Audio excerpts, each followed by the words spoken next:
Hello everyone, welcome to engineer 7.0। Friends, जैसा कि आप सभी को पता है कि हम लोग डिस्कस कर रहे थे क्वांटम सीरीज के फ्लूइड मैकेनिक्स के यूनिट 2, जो कि कुछ पार्ट्स जो है कि यूनिट 2 का हम लोगों ने डिस्कस कर लिया है। आज जो है कि यूनिट 2 के शेष जो भी पार्ट्स हैं उसको हम डिस्कस करने वाले हैं, जो कि मोस्ट एक्सपेक्टेड जो इस वीडियो में रहने वाला है वो है आपका कंटिन्यूटी इक्वेशन। 2D और 3D के लिए आप किस प्रकार से जो है कि डिराइव कर सकते हैं और कैसे उस पर बेस्ड जो है कि न्यूमेरिकल को सॉल्व कर सकते हैं, हम इस वीडियो में डिस्कस करने वाले हैं। सबसे पहले हम बात करेंगे कंटिन्यूटी थ्योरम की।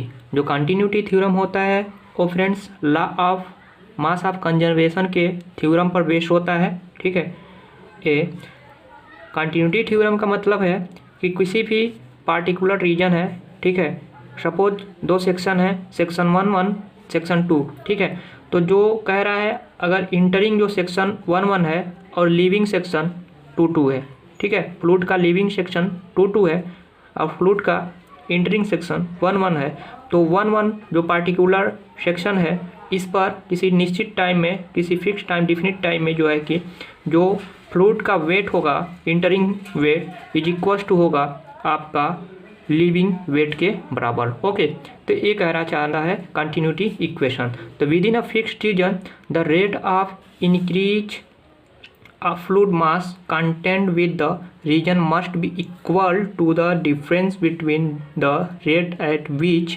the fluid mass enters, okay, and the region, and the rate at which the fluid mass leave the region। okay, according to this suppose हमने कोई सेक्शन ले चुका है, कोई पाइप है, ठीक है, जिसका एरिया सेक्शन 1 का A1 है, सेक्शन 2 का जो एरिया है हमने लिया है A2 है।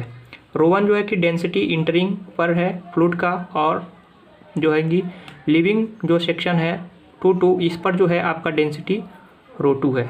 ओके, v1 जो है वेलोसिटी है सेक्शन 1 पर, v2 जो है सेक्शन 2 पर वेलोसिटी है।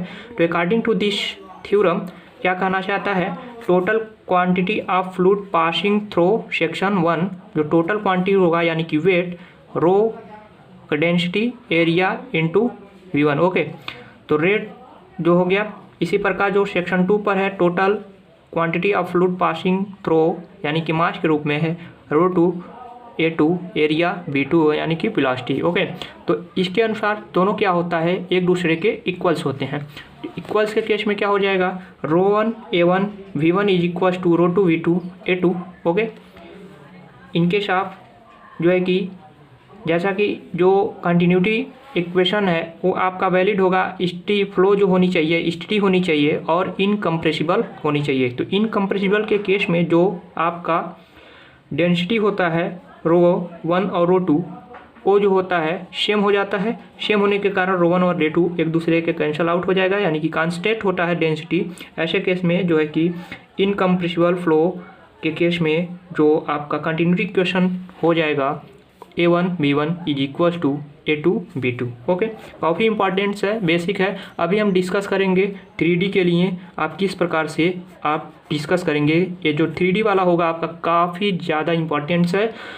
प्रत्येक साल जो है कि यूनिवर्सिटी एग्जाम में और अदर जो भी इस पर बेस्ड जो है कि क्वेश्चन पूछता रहता है न्यूमेरिकल। ओके, 10 नंबर में जो है कि आपका आता है। नेक्स्ट हम बात करते हैं कुछ थ्योरम्स की। जैसा कि आप देख पा रहे होंगे हमने एक थ्योरम लिखा है जिसका आगे यूज होगा, इस कारण से हमने यहाँ पर लिख लिया है stream line. Okay, stream line क्या होता है, स्ट्रीम लाइन में be defined as the imaginary line within a flow so that the tangent at any point on it indicates the velocity at that point. Okay, तो जैसा कि हमने जो suppose ये जो है कि एक फ्लूइड है, स्ट्रीम लाइन एक इमेजिनरी लाइन है, तो यानी कि क्या कला, जैसे कि कोई भी ये स्ट्रीम लाइन है, इस पर एक जो हम रेड वाले टेंजेंट ड्रा किए हैं, इस रेड कलर से V1 सपोज इसका वेलोसिटी है, तो यानी कि क्या V1 रिप्रेजेंट कर रहा है, जो इस पॉइंट पर जो पार्टिकुलर पॉइंट है इस पर जो फ्लूइड का पार्टिकल्स होगा इसका वेलोसिटी इस डायरेक्शन में होगा। इसी प्रकार ऐसे अगर हम टेंजेंट यहाँ पर खींचें तो ये V2 जो है इस पार्टिकल पर जो आपका इस पॉइंट पर जो पार्टिकल्स होगा फ्लूइड का इसका वेलोसिटी इस डायरेक्शन में है। इसी प्रकार हम टेंजेंट यहाँ पर ड्रा करते हैं तो यहाँ पर जो इस पॉइंट पर जो पार्टिकल होगा फ्लूइड का, उसका डायरेक्शन इस डायरेक्शन में है, तो ये रिप्रेजेंट करता है। तो इसे हम कहते हैं stream line. Okay, stream line के बाद एक बात आती है स्ट्रीम ट्यूब की। जब कई सारे स्ट्रीम लाइन जो है कि एक दूसरे के पैरेलल, ओके, एक दूसरे के पैरेलल ट्यूबुलर फॉर्म में जो है कि शेप बनाते हैं, तो इसे हम स्ट्रीम ट्यूब बोलते हैं। जैसा कि हमने बताया है, ये सारी जितने हैं स्ट्रीम लाइन है, देखिए, तो एक दूसरे के पैरेलल है लेकिन एक डायरेक्शन है, तो इसके बाद से एक ट्यूबुलर फॉर्म शेप में जो है कि बना रहा है, तो इसे हम स्ट्रीम लाइन, कई सारे जब स्ट्रीम लाइन मिलकर एक ट्यूबुलर फॉर्म को क्रिएट कर लेते हैं तो इसे हम स्ट्रीम ट्यूब बोलते हैं। 1-2 नंबर में पूछ सकता है, बाकी आप ऐसे जो है कि फिगर के माध्यम से रिप्रेजेंट कर दीजिएगा। नेक्स्ट पॉइंट है फ्रेंड्स, आपका कंटिन्यूटी इक्वेशन को जो है कि प्रूव्ड करना है इन केस ऑफ 3 डायमेंशनल के शेप में। ओके, सपोज हमने जैसा कि एक कंसीडर कर लिया है एक 3D एलिमेंट जो एक्स वाई जेड डायरेक्शन में एक दूसरे के जो है कि है। जैसा कि आप देख रहे हैं, consider an elementary rectangular parallelepiped with sides of length del x del y del z as shown in figure. जो del x del y del z है, इसका साइड लेंथ है जो कि एक्स एक्सिस के एलॉन्ग जो है कि हमने मान लिया है डेल एक्स, जेड एक्सिस के एलॉन्ग हमने मान लिया है डेल जेड, और जो वाई एक्सिस के एलॉन्ग है इसे हमने मान लिया है आपका डेल वाई। ये जो है कि साइड जो है कि इसके तीनों दे रखे हैं। सपोज हमने एज्यूम करना है, ठीक है। ये जो है कि वाई एक्सिस है, जेड एक्स एक्सिस है और ये जेड एक्सिस है, एक दूसरे के क्या है 90 राइट एंगल है। क्योंकि हम जो आपको बताए थे जो एक्स एक्सिस के एलॉन्ग होता है उसे हम जो वेलोसिटी रिप्रेजेंट करते हैं यू से रिप्रेजेंट करते हैं, और वाई डायरेक्शन में जो वेलोसिटी हम रिप्रेजेंट करते हैं वी से रिप्रेजेंट करते हैं, और एक्स डायरेक्शन में जेड डायरेक्शन में रिप्रेजेंट जो करते हैं वेलोसिटी डब्ल्यू से हम रिप्रेजेंट करते हैं। सपोज जैसा कि लॉ ऑफ जो है कि मास ऑफ कंजर्वेशन कहता है कि कोई भी पार्टिकुलर ये जो आपका एलिमेंट्स है 3D, इसमें जो टोटल स्टोर्ड मास होगा, कितना टोटल स्टोर्ड जो है कि मास होगा, वो इक्वल्स होता है entering stored of mass, okay, और लीविंग स्टोर्ड ऑफ मास। यानी कि we know that mass of, suppose यहाँ पर जैसे मास क्या होता है, मास अगर मास ऑफ रेट आपको निकालना होगा, अभी आगे इसका ज़रूरत पड़ेगा, तो जो फार्मूला होता है density into area into velocity in the direction of flow. Okay, तो इसके माध्यम से हम मास ऑफ फ्लो रेट अभी आगे कंसीडर करेंगे। जैसा कि हमने बताया कि by law of mass of conservation, law of mass of conservation कहता है सपोज हमने mass star entering, okay, mass of leaving elements, okay, suppose हमने एक्स डायरेक्शन के अलॉन्ग हम कह रहे हैं कि जो एम है मास यहाँ पर इंटरिंग कर रहा है, और जो लिविंग है, लिविंग जो हो जाएगा आपका M X plus del M upon del X, okay, into D X. Okay, इसी प्रकार जेड एक्सिस के अलॉन्ग इंटरिंग जो आपका मास है, मास ऑफ रेट है एम डैश जेड, जो है कि लिविंग जो है M dash Z plus del M जो है डेरिवेट कर देंगे del Z with respect to Z के डी जेड। ओके, इसी प्रकार से आपका वाई एक्सिस के अलॉन्ग जो है इंटरिंग जो मास ऑफ एलिमेंट है एम डैश वाई, हम यहाँ पर डैश कंसिडर कर लेते हैं, ओके, जो है आपका M dash Y plus del M Y upon del Y with respect to Y के डेरिवेट करेंगे डी वाई। ओके, तो ये हो गया आपका leaving mass of element along Y direction, along X direction, along Z direction. Okay, तो ये तीनों सारे आपके हो गए। जैसा कि हमने यहाँ पर बताया law of mass of conservation, आप जो टोटल, ये तो केवल एक डायरेक्शन के लिए है किसी, तो हमें तीनों डायरेक्शन के लिए फाइंड आउट करना होगा। तो इंटरिंग माइनस जो है लिविंग इज इक्वल्स टू होता है स्टोर्ड, हमें स्टोर्ड निकालना है, स्टोर मास ऑफ जो है कि निकालना है। ओके, इस पार्टिकुलर जो है आपका एलिमेंट्स में। तो फ्रेंड्स सबसे पहले हम एक्स अलॉन्ग डायरेक्शन में हम निकाल लेते हैं, जैसा कि now M dash entering mass of entering element in leaving elements, mass of in leaving elements is along to X direction. Okay, X direction के केस में क्या होगा कि इंटरिंग कितना है आपका एम एक्स हमने एज्यूम किया है, और लिविंग कितना है M X plus del M upon del x into D X. Okay, तो M X minus A entering के लिए माइनस हो जाएगा आपका। जब आप इसे सॉल्व करोगे minus del m dash upon del x into D x, del M upon d X.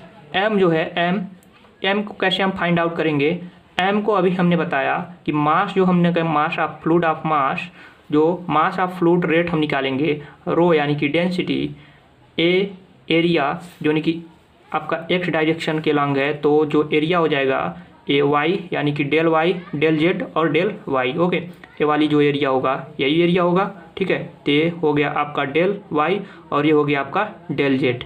Okay, तो ये एरिया हो गया along to X direction. Okay, तो आपका जो कि एरिया हो गया, उसके बाद से वेलोसिटी जो होगा जो कि एक्स डायरेक्शन के लॉन्ग है, तो वेलोसिटी हमने बताया यू। ओके, तो यही है एम डैश के स्थान पे आप जो है कि इसका एम डैश निकाल सकते हैं यहाँ से, ठीक है। तो क्या हो जाएगा minus del upon del x into rho यानी कि density, del Y into del Z, ये हो गया आपका एरिया, और डेल एक्स जो है आपका यहाँ पर पहले से दे रखा है, और यानी कि हमने वेलोसिटी बताया एक्स अलॉन्ग के, तो यू हमको एक्स अलॉन्ग जो है कि वेलोसिटी ले सकते हैं, ठीक है। तो ये हो गया आपका एक इक्वेशन। यहाँ से आप इसे सॉल्व कर सकते हैं, जैसे कि डेल एक्स डेल वाई और डेल जेड तीनों जो है कि क्या हो सकता है आपका डेल वी यानी कि वॉल्यूम के इक्वल्स हो सकता है, तो इसे हम लिख सकते हैं वॉल्यूम के बराबर। ओके, और वेलोसिटी आपका यू है और डेंसिटी भी आपका है। तो ये हो गया आपका समीकरण जो है कि इक्वेशन 1 हो जाएगा। ओके, इक्वेशन 1 आपने फाइंड आउट कर लिया। इसी प्रकार जो है कि सिमिलरली जो है आप इन वाई डायरेक्शन और जेड डायरेक्शन में अगर आप फाइंड आउट करेंगे वाई डायरेक्शन ओके और जेड डायरेक्शन में इसी प्रकार से, तो क्या आएगा आपका सिमिलरली आप यहाँ पर लिख सकते हैं M entering mass of entering element minus mass of leaving element in Y direction is equals to जो है कि इसी के अलॉन्ग यानी कि वाई डायरेक्शन के, तो minus del upon del Y into rho into V जो कि आपका वेलोसिटी है along to Y direction into del V, ये कैपिटल वी है ये स्मॉल वी है, वेलोसिटी है और ये वॉल्यूम। ओके, ये हो गया इक्वेशन नंबर 2। इसी प्रकार आपका अलॉन्ग जेड डायरेक्शन जो है आपका इक्वेशन नंबर 3 आ जाएगा। ओके, अब ये है जो तीनों इक्वेशन है आप इसे ऐड कर दीजिएगा, तो आपका mass of entering minus mass of leaving जो है कि टोटल आ जाएगा। तो ऐसे मास ऑफ इंटरिंग सपोज इससे पहले हम जो है कि M stored okay mass of stored value आपका निकालना है, तो मास ऑफ स्टोर बराबर क्या हो जाएगा आपका mass of store is equal to del m, इसी के अकॉर्डिंग जो है कि del m s stored with respect to time okay del date upon d t del t rho यानी डेंसिटी और टोटल वॉल्यूम आपका हो गया।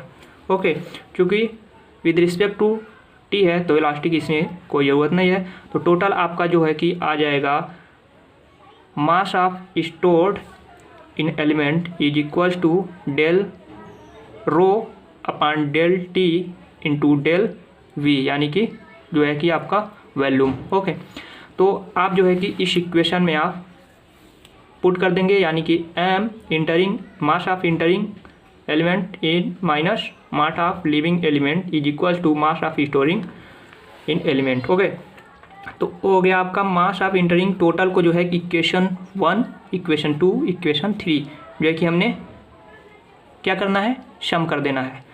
जो है कि तीनों इक्वेशन में माइनस है, माइनस को हम कॉमन ले लेंगे, माइनस को कॉमन ले लिया हमने यहाँ पर जो है कि, और डी वी यानी कि वॉल्यूम को तीनों में है तो इसे भी कॉमन ले लिया। जो है आपका del into rho U upon del X plus del upon del Y into rho into जो है कि V plus del rho upon del Z into W into D भी। ओके, ये हो गया आपका इक्वेशन नंबर बी। और जो हमने mass of fluid in storing element जो निकाला है वो है आपका equation number A. Equation number A और इक्वेशन नंबर जो बी हमने लिखा है ओ यानी कि show law of mass of conservation के m entering mass of entering element in mass of leaving element, दोनों का difference is equals to a formula हमने जैसा कि आपको स्टार्टिंग में बताया, storing mass of storing in element. Okay, तो इस पर बेस्ड जो है कि इसका वैल्यू हम पुट कर देंगे इस इक्वेशन में। जो है कि टोटल जो वॉल्यूम है आपका दोनों साइड में एक दूसरे से कैंसिल आउट हो जाएगा, और जो इक्वेशन आपको मिलेगा ये माइनस, इसे हम एक दूसरे को जो है कि पक्षांतर कर लेंगे। तो टोटल यानी कि del rho upon del T plus del rho into U upon del X plus del rho V upon del Y plus del rho W upon del Z equals to 0। ये हो गया आपका basic formula of this 3D in case of 3D जो है कि continuity equation का। ये हो गया आपका बेसिक फार्मूला। अगर बेसिक फार्मूला आपको कहता है एग्जाम में तो आप यहीं पर जो है कि सॉल्व करेंगे यहीं तक आगे, लेकिन ऐसा बेसिक बहुत कम चांसेज होते हैं। वो केस देता है स्टडी फ्लो के केस में दे सकता है आपको, और इनकम्प्रेसिबल फ्लो के केस में दे सकता है। ठीक है, स्टडी केस में क्या होगा, जो है कि स्टडी केस में जो होता है del rho upon del T is equals to value हो जाएगा आपका 0 in case of steady flow. क्योंकि स्टडी फ्लो के केस में जो है del rho upon del T is equals to 0 हो जाता है, तो जो शेष यहाँ बचता है आपका del into rho U upon del X plus del rho V upon del Y plus del rho W upon del Z equals to 0। Okay, in case of steady flow. But in case of incompressible जो rho होता है आपका incompressible के case में, जैसा कि हमने पहले ही बताया, इनकम्प्रेसिबल में जो फ्लूइड होता है, अगर फ्लूइड इनकम्प्रेसिबल फ्लूइड है तो ऐसे केस में जो डेंसिटी होता है आपका कांस्टेंट होता है। ओके, तो कांस्टेंट जब होता है तो जो आप यहाँ पर देख पा रहे हैं तीनों जो है यहाँ पर एक्स और वाई और जेड में जो रो है कांस्टेंट है, तो यहाँ से एक दूसरे से आप कॉमन लेके आप दूसरे साइड में यानी कि जो है कि del U upon del X plus del V upon del Y plus del W upon del Z equal to 0। ये आपका हो गया थर्ड इक्वेशन। ओके, ये हो गया इन केस ऑफ 3D। अगर जो है कि 2D के केस में कहा देता है फाइनली, तो 2D के केस में आपका जो जेड वाला है वो इक्वल्स टू 0 हो जाएगा। ऐसे केस में del U upon del X plus del P upon del y is equals to 0। Okay, तो ये सारे हो गए आपके कंटिन्यूटी इक्वेशन, और इस पर बेस्ड हम अब जो डिस्कस कर रहे हैं वो है आपका न्यूमेरिकल प्रॉब्लम्स, जो कि काफ़ी इंपॉर्टेंट होगा। तो बने रहिए वीडियो में। और फ्रेंड्स, आपसे एक हम्बल रिक्वेस्ट है कि अगर अभी तक आपने हमारे चैनल को सब्सक्राइब नहीं किया है तो कृपया चैनल को भी सब्सक्राइब कर लीजिए, साथ में बेल आइकन को इम्प्रेस कर लीजिए। तो फ्रेंड्स, अगला जो है आपका न्यूमेरिकल बेस्ड क्वेश्चन है on the basis of continuity equation. दिया है आपका 2 velocity components are given. Okay, 2 velocity components आपका दे रखा है in the following equation. Find the third components आपको फाइंड आउट करना है such that they certify the continuity equation. Okay, ताकि वो कि सर्टिफाई करे कंटिन्यूटी इक्वेशन को। टू इक्वेशन आपका देखा रखा है, u इज इक्वल्स दे रखा है X Q plus Y square plus 2z square. Second equation आपका दिया रखा है v is equal to minus X square Y minus Y Z minus X Y. Okay, आपको थर्ड इक्वेशन आपको यानी कि w जो है आपको फाइंड आउट करना है, w का वैल्यू। ओके, जो w होता है z डायरेक्शन के अलॉन्ग होता है, हमने आपको पहले ही बताया था। u जो है x डायरेक्शन के अलॉन्ग है, v जो है आपका y डायरेक्शन के अलॉन्ग वेलोसिटी होता है। तो फ्रेंड्स फ्रॉम कंटिन्यूटी इक्वेशन जैसा कि हम जान रहे हैं del U upon del X plus del B upon del Y plus del W upon del Z is equals to 0। Okay, इसे हम डेरिवेट करेंगे जो कि u का वैल्यू दिया है आप यहाँ पर पुट कर देंगे, y का v का वैल्यू दिया है आप यहाँ पर पुट कर देंगे और w का वैल्यू दिया नहीं है, इसे हमें फाइंड आउट करना है। तो फ्रेंड्स अब इसे डेरिवेट करेंगे। ओके, डेरिवेट आप इजीली कर सकते हैं विद रिस्पेक्ट टू x, यहाँ पर विद रिस्पेक्ट टू y है तो ये विद रिस्पेक्ट टू x जो डेरिवेट करेंगे तो 3x² हो जाएगा। विद रिस्पेक्ट टू इस इक्वेशन को हम y डेरिवेट करेंगे तो -x² minus Z minus x हो जाएगा और इसे आपको सेम ऐसे राइट कर देना है। नेक्स्ट आपका जब इसे प्लस और माइनस या माइनस होएगा 3x² माइनस x² में से आप जो है कि रिड्यूस कर देंगे 2x² minus Z minus X plus del w upon del Z equal to 0।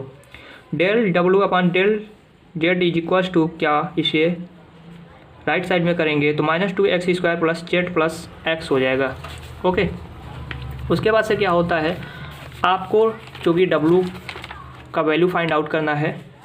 Okay, तो w का वैल्यू फाइंड आउट करना है तो डेल जेड को इधर साइड में जो है कि मल्टीप्लाई कर देंगे। ओके, और बोथ साइड जो है कि आप इंटीग्रेट कर देंगे तो बाय इंटीग्रेटिंग जो है कि del w upon del Z हमने अभी इधर लिखा है उधर कर देंगे अभी।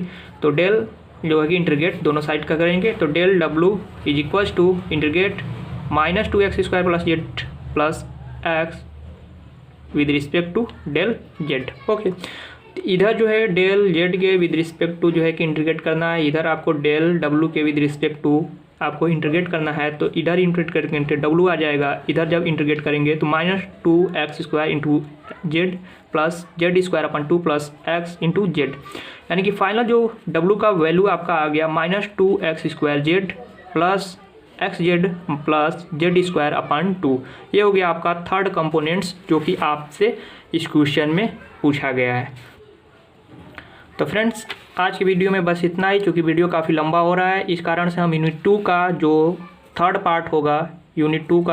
पार्ट होगा उसे में हम डिस्कस करने वाले हैं स्ट्रीम फंक्शन और उससे रिलेटेड न्यूमेरिकल जो कि काफ़ी इंपॉर्टेंट्स है। तो आप यूनिट 2 के थर्ड पार्ट को भी ज़रूर देखें। तो फ्रेंड्स आज के वीडियो में बस इतना ही, मिलते हैं नेक्स्ट वीडियो में।